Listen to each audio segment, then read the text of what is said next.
कभी सोचा है कि इस विशाल ब्रह्मांड में अरबों ग्रहों के बीच सिर्फ हमारी पृथ्वी पर ही जिंदगी क्यों है? ये कोई इत्तेफाक नहीं है। पृथ्वी सिर्फ सूरज का चक्कर लगाता हुआ चट्टान का एक गोला नहीं है, बल्कि एक जीती जागती धड़कती हुई दुनिया है। तो चलिए आज पता लगाते हैं उन अद्भुत वजहों का जो हमारे इस घर को इतना खास, इतना अनोखा बनाती हैं। इस पूरी कहानी को समझने के लिए ना बस इस एक तस्वीर को दिमाग में रखिए। सोचिए, अगर हमारी पूरी पृथ्वी एक सेब है तो सारा का सारा जीवन, मतलब हर इंसान, हर जानवर, हर पेड़ सिर्फ उसके छिलके जितनी पतली सी परत में सिमटा हुआ है। और बस यही एक बात हमें एहसास करा देती है कि जीवन असल में कितना नाजुक और कीमती है। तो सवाल ये उठता है कि जीवन इस पतली सी परत में आखिर सुरक्षित कैसे है? इसका जवाब छिपा है कुछ ऐसी अदृश्य ढालों में जो हर पल, हर सेकंड हमारे ग्रह की हिफाजत कर रही हैं। हमारी पहली और शायद सबसे जरूरी ढाल है गुरुत्वाकर्षण। देखिए, पृथ्वी का आकार एकदम सही है, न बहुत ज्यादा न बहुत कम। इसका गुरुत्वाकर्षण इतना मजबूत है कि यह हमारे वायुमंडल यानी जीवन देने वाली गैसों की चादर को कसकर पकड़े रहता है, उसे अंतरिक्ष में उड़ने ही नहीं देता। इसे समझने के लिए चलिए अपने पड़ोसी मंगल ग्रह को देखते हैं। वो पृथ्वी से छोटा है, इसलिए उसका गुरुत्वाकर्षण भी कमजोर है और नतीजा, वो अपना ज्यादातर वायुमंडल अंतरिक्ष में खो चुका है। यह दिखाता है कि जीवन के लिए सही आकार का होना कितना ज्यादा जरूरी है। अब आती है हमारी दूसरी ढाल, यानी हमारा वायुमंडल खुद।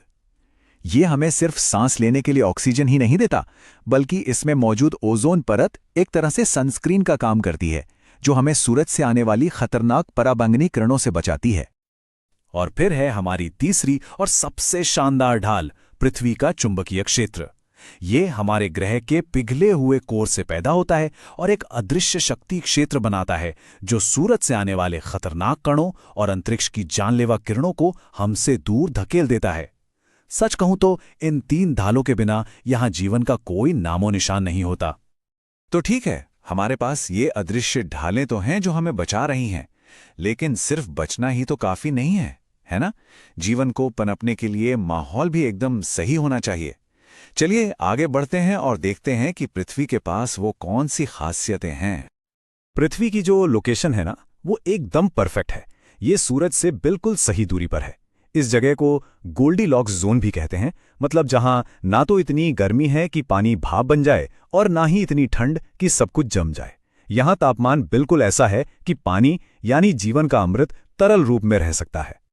औसतन हमारी पृथ्वी का तापमान करीब 15 डिग्री सेल्सियस है। यही वो जादुई आंकड़ा है जो इस ग्रह को जीवन के लिए एकदम आरामदायक बनाता है।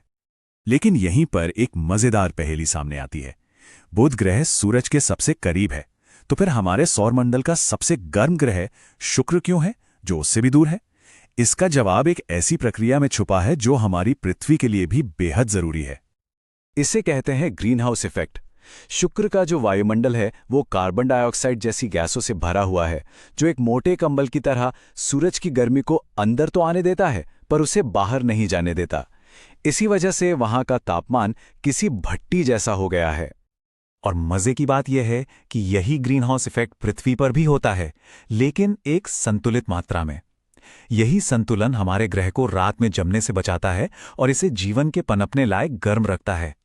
तो जो चीज शुक्र पर एक अभिशाप है, वही पृथ्वी पर हमारे लिए एक वरदान है। तो अब तक हमने क्या देखा? हमारे पास रक्षा के लिए ढालें हैं, पनपने के लिए सही माहौल भी है। लेकिन इस कहानी का तीसरा और सबसे अनोखा हिस्सा अब शुरू होता है, और वो है जीवन खुद, जो सजीव और निर्जीव चीजों के एक बेहद पेचीदा जाल से बना है। सोचिए, हवा, पानी और मिट्टी जैसी निर्जीव चीजें एक स्टेज तैयार करती हैं जिस पर पौधे और जानवरों जैसे सजीव किरदार अपना रोल निभाते हैं। ये अलग अलग हिस्से नहीं हैं, बल्कि ये एक ही सिस्टम है जहां हर कोई एक दूसरे पर पूरी तरह से निर्भर है। और इस पूरे सिस्टम का जो इंजन है वो है प्रकाश संश्लेषण।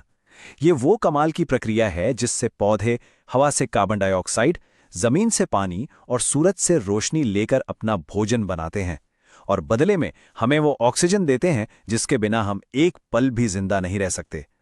इसी आपसी निर्भरता वाले सिस्टम को हम कहते हैं जैव मंडल या बायोस्फीयर। याद है वो सेब का छिलका? बस ये वही है, वो पतली सी परत जहां हर जीवित चीज एक विशाल सामूहिक परिवार का हिस्सा है। और ये परिवार चलता रहता है जनन यानी रिप्रोडक्शन की वजह से। कुछ जीव अलैंगिक जनन से अपनी हूबहू कॉपी बनाते हैं, तो वहीं लैंगिक जनन में दो जनक मिलकर एक नई संतान बनाते हैं जिसमें दोनों की खूबियां होती हैं।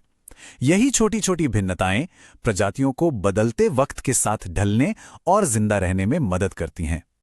तो हमने देखा कि जीवन कितने सारे नाजुक धागों से बुना हुआ एक खूबसूरत संतुलन है, लेकिन आज इंसानी गतिविधियों की वजह से यही संतुलन टूट रहा है और खतरे में है।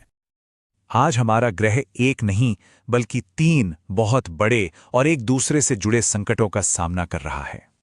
इन्हें 3 ग्रहीय संकट भी कहा जाता है। पहला है जलवायु परिवर्तन, जो हमारे मौसम को खतरनाक रूप से बदल रहा है। दूसरा है जैव विविधता का हनन, यानी धरती से पेड़ पौधों और जानवरों की प्रजातियों का तेजी से मिटना। और तीसरा है प्रदूषण, जो हमारी हवा, पानी और मिट्टी में जहर घोल रहा है। ये एक सीधी सी बात हमें बार बार याद दिलाती है कि गुरुत्वाकर्षण से लेकर ग्रीन हाउस प्रभाव तक और प्रकाश संश्लेषण से लेकर जनन तक हर एक चीज आपस में जुड़ी है। अगर एक भी धागा टूटता है तो पूरा का पूरा जाल बिखरने का खतरा होता है। और यहीं आके हम इस अंतिम और सबसे जरूरी सवाल पर रुक जाते हैं। पृथ्वी ने हमें जीवन का एक बेशकीमती तोहफा दिया है, जो एक बेहद नाजुक संतुलन पर टिका है। सवाल यह है कि क्या हम इस संतुलन को बनाए रख पाएंगे? इसका जवाब हम सभी को मिलकर खोजना